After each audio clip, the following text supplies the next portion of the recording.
Bago ako naging B-Mobile member, dati akong OFW. Caregiver ako sa Israel ng almost 8 years. Pero bago pa ako napunta ng Israel, pumunta rin ako sa ibang bansa, sa ibang lugar. So nagtrabaho ako sa Korea, nagtrabaho ako sa Saudi. So ang trabaho ko doon, syempre mag-alaga ng matanda. Sana nanay ko yung inaalagaan ko, kasama ko, pero ibang lahi o ibang tao.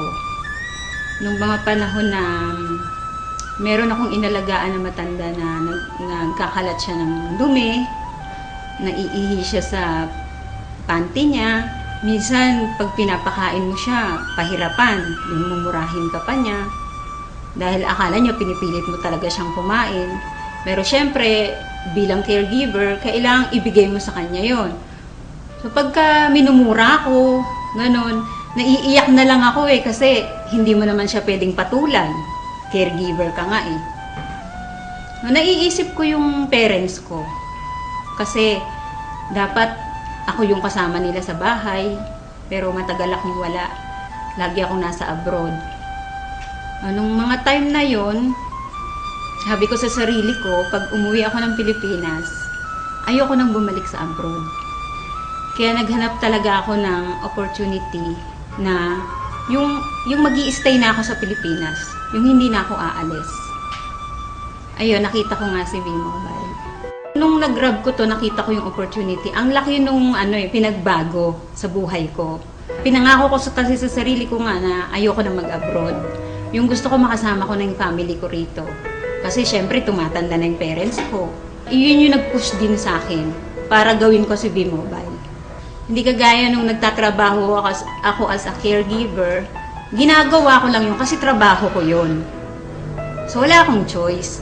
Pero dito, bilang B-Mobile technopreneur, nade-develop din yung pagkatao ko. Yung sabi ko sa sarili ko, ay marunong din pala talaga akong makipag-usap. Yung isang pinagpapasalamat ko na nandito ako ngayon sa B-Mobile, yung nagkaroon ako ng time sa sarili ko, nakakapunta ako sa iba-ibang lugar. Kasi sabi ko noon, pumupunta ako ng abroad, pero ang Pilipinas hindi ko nalilibot. So ngayon nagagawa ko na siya. Napupuntahan ko na yung mga lugar na hindi ko napupuntahan noon dito sa Pilipinas. Sa mga OFW, huwag silang matakot na umuwi ng Pilipinas. Kasi noon nanlulumo ako sa tuwing sasabihin nila sa akin na, di bali nang mamatay dito sa abroad kahit may gera. Ayaw namin umuwi kasi nandiyan kami sa Pilipinas. Ganun na ba talaga kahirap yung Pilipinas para ganun lang sabihin nila? Tapos yung kahit na malayo sila sa mga anak nila, sa pamilya nila, basta ang mindset nila, ang nasa isip nila, sa abroad lang nila mararanasan na magkaroon ng pera, na maibigay sa pamilya yung pangarap na gusto nila.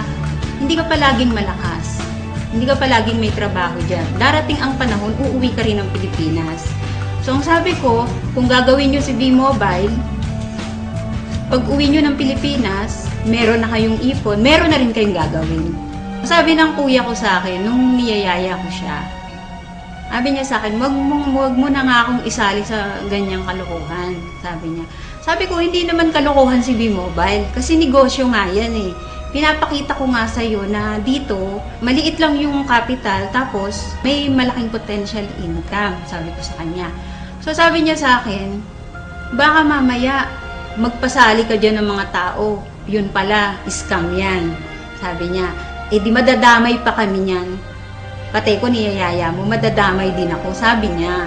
So, syempre na-hurt ako kasi hindi ibang tao yung nagsabi sa akin eh. Kumbaga, kapatid ko siya eh. Anong time na yon, sabi ko sa kanya, sabi ko sa sarili ko, hindi ako titigil sa B-Mobile. Hindi ako titigil hanggat hindi ka naniniwala sa akin, hanggat hindi ka sumasali sa akin, at hanggat di ko napapatunayan sa'yo na totoo si B-Mobile. So, good news, kasali na siya sa B-Mobile. Huwag kang titigil kung ano yung naumpisahan mo. Kasi, gusto mo bang bumalik uli sa abroad? Gusto mo ba uling magtrabaho sa abroad? Bumalik sa dati? Yung lagi kong tinatandaan. Kasi nga, di ba sabi ko sa'yo, natatakot ako na bumalik uli sa abroad. Sa mga OFW na kagaya ko, subukan ninyo na mag-invest sa WeMobile. Hindi naman habang panahon na nasa abroad kayo. Darating ang time, hindi nyo na rin kakayanin magtrabaho. Sana lang, huwag pagiging OFW ang ipamana ninyo sa anak ninyo. Ang ipamana nyo sa kanila yung makapag-aral sila at pagkatapos nun, magnegosyo sila. So ito na yung chance ninyo. I-grab nyo na to kasi bihira yung opportunity na ganito. Na hindi lahat ng company na nasasalihan ninyo ay kagaya ng WeMobile.